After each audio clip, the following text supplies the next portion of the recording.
Walaupun abang cas memang boleh pakai. Kalau tanya saya ni boleh pakai lagi. Tapi kita tak tahu berapa lama dia boleh tahan.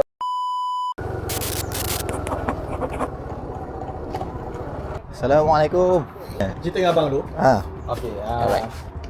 Saya pun tak tahu sebenarnya bateri ke rosak ni Okey. ataupun abang boleh check lah alternator mana satu. Tapi memang tak boleh start. Bila jam baru boleh start. Jam boleh hidup, lepas cabut jumper tu hidup tak? Tak tahulah.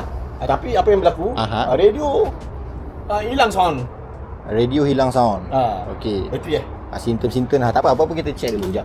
Saya check untuk bacaan bateri. Ini EFB punya bateri ni bang. Tak bagus. Bukan tak bagus. Yang apa dekat kita ni NS70. Abang punya ada sistem start stop kan? Tak ada. Oh, biasa punya. Biasa. Ini bateri yang apa tinggi lagi spek dia. Dia punya CCA 477. Cas tak masuk penuh lagi lah. Kalau ikut daripada meter ni masih okey lah. Dia bagi tahu okey lagi. Cuma nak tahu last abang tukar bila? Kalau ikut dah 2 tahun lah bateri ni. Dah bila tu? 2 tahun dah sampai masa lah sebenarnya bang. Walaupun abang cas memang boleh pakai. Kalau tanya saya ni boleh pakai lagi. Tapi kita tak tahu berapa lama dia boleh tahan. Tak payah bang.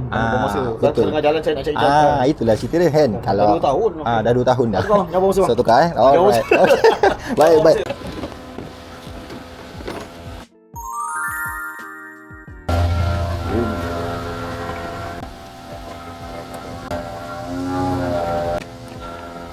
Okey bang, boleh cuba start.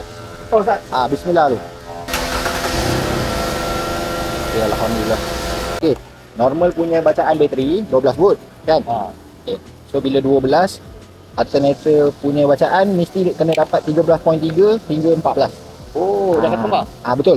Dia mesti kena naik bacaan dia. So kalau macam ni, alternator abang sihat lah, tak ada masalah. Okey. Normal bateri 12 kan? Bila 12 tambah 2 lah kira. dia akan pergi 13 ke atas. 13 ke atas ni alternator rosak, dia akan 12 juga. Kalau abang alternator rosak, lagi satu nak paling senang tahu, cabut kepala bateri ni, enjin akan mati. Kalau sekarang ni kita cabut, enjin tak mati. Itu je, simple. Okey, tu settle. Okey, selesai. Ada bang. Mana? Sekejap, ini untuk receipt. Okey, ini untuk next coupon ada RM10 discount. Saya ambil gambar je bang Ambil gambar. Abang ambil gambar saya nak share je. Okey.